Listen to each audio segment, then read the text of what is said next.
Student Nisha એકેડેમીમાં આપનું સ્વાગત છે। 9 CBSEની અંદર આપણે જે લાસ્ટ વિડીયો જોયો હતો ત્યાંથી આજે આગળ વિડીયો જોવાનો છે। જે ચેપ્ટર છે આપણું રહીમ કે દોહે। મોર્નિંગ વિદ્યાર્થી મિત્રો, લાસ્ટ વિડીયોની અંદર આપણે હિન્દીમાં 9 CBSE હિન્દીની અંદર રહીમ કે દોહે જે ચેપ્ટર છે એની અંદર ફર્સ્ટ અને સેકન્ડ દોહા વિશે આપણે સમજ મેળવી હતી। આજે આપણે એનાથી આગળ સમજશું।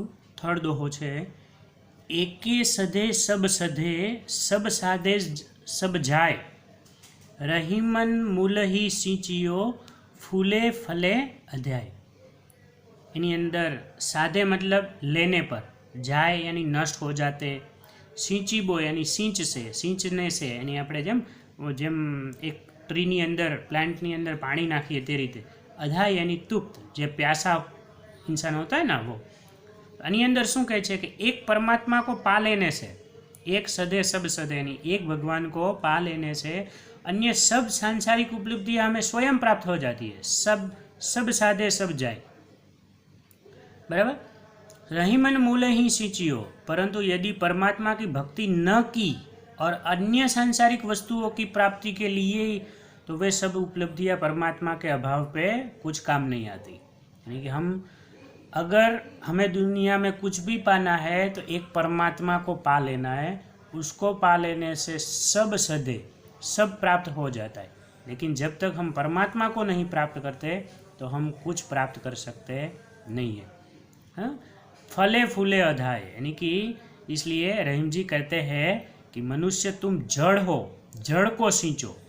जड़ यानी जो मूल रूट होता है ना, उसको सींचो, उसी से तुम फल फूल पाकर तृप्त हो सकोगे। इसके बाद वाला फोर्थ वाला है, चित्रकूट में रमी रहे रहीमन अवध नरेश, जहाँ पर विपदा पड़त है सो आवत यह देश। यानी रहीम कहते हैं अवध नरेश यानी अयोध्या के राजा राम, जहाँ पर यानी जिस पर, ये कहते चित्रकूट अत्यंत मनोरम, चित्रकूट में रमी रहे कि मनोरम और धार्मिक प्रदेश है। जिस पर भी विपत्ति आती है वही शांति पाने के लिए इस प्रदेश में खींचा चला आता है। यानी कि जो जिसके पर भी मुश्किल आती है वो अपनी उस मुश्किल को दूर कर शांति प्राप्त करने के लिए उस चित्रकूट की तरफ चला जाता है। देखिए अयोध्या के राजा राम पर विपत्ति पड़ी, राम पर विपत्ति पड़ी, हाँ, उन्हें राजपाट छोड़कर वनों में जाना पड़ा, तो वे चित्रकूट में चले आए। अब वे पूरी तरह इस प्रदेश में रम गए यानी खो गए। हाँ, उनका मन यहाँ पर रम गया है, यानी कि सो वो आवत यह देश। એટલે અહીંયા એવું કહે છે કે જેના પર મુશ્કેલી આવે છે તો એ ચિત્રકૂટની અંદર જઈને રહે છે। જેમ ભગવાન રામ અયોધ્યાને છોડીને એ ચિત્રકૂટ વનની અંદર, ફોરેસ્ટની અંદર ગયા હતા ને, એ રીતે। नंबर 5 बाळको, दीरद दोहा अर्थ के आखर थोरे आही, जो रहीम नट कुंडली सीमीटी कूंची चढ़ी जाई। दीरद यानी लंबा, आखर यानी अक्षर, वर्ड, अल्फ़ाबेट सॉरी, नट यानी कलाकार जो होता है ना, जो अपनी एक्शन बताता है वो, कुंडली यानी गोल आकार का एक लोहे का चक्का जो अंदर से खाली हो। मतलब ये कहते हैं कि दोहा छंट ऐसा है, दोहे होते हैं ना, दोहा वो एक ऐसा है जिसका अक्षर तो थोड़े होते हैं, मतलब कम होते हैं। दोहा दीरद दोहा अर्थ के आखर थोड़े आई है, लेकिन एनी अंदर अक्षर तो बहुत ओछा हो, किंतु वो बहुत गहरा और दीर्घ अर्थ हमें उसमें छिपा रहता है। जो रहीम नट कुंडली सीमीटी कूंची चढ़ी जाए, એટલે કે दोहो होय नानो પણ એના અંદર ઘણો બધો મોટો મિનિંગ છુપાયેલો હોય છે।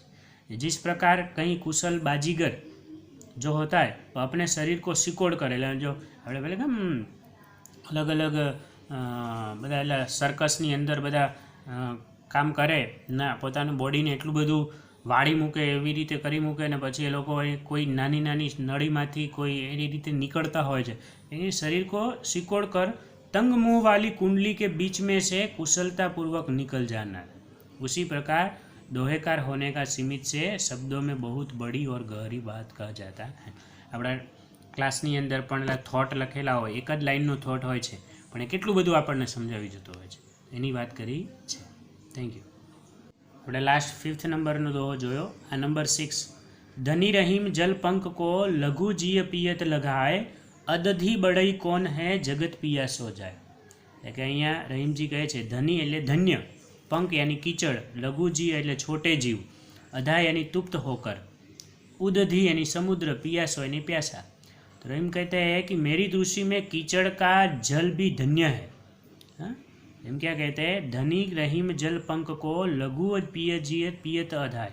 એટલે કે મારા મનની અંદર, મારી દૃષ્ટિમાં, મારી નજરમાં તો કીચડનું જળ પણ ધન્ય છે, क्योंकि उसके कितने ही लघु जीव उसकी प्यास बुझाते. એટલે કે कम से कम એ પાણી પીને ઘણા બધા જીવો, નાના નાના જીવો, ભલે માણસ નહીં પણ બાકીના જીવો બી પોતાની પ્યાસ તો બુઝાવે છે. ઉદધી બડહિત કોણ જગત પિયાસો જાય. એટલે કે એવું કહે છે કે समुद्र की महानता किस काम की, समुद्र कितना बड़ा है और किस काम का, जिसका जल पीने योग्य ही नहीं है. संसार के लोग उसके किनारे आकर भी प्यासे ही रह जाते, उसको पी नहीं सकते.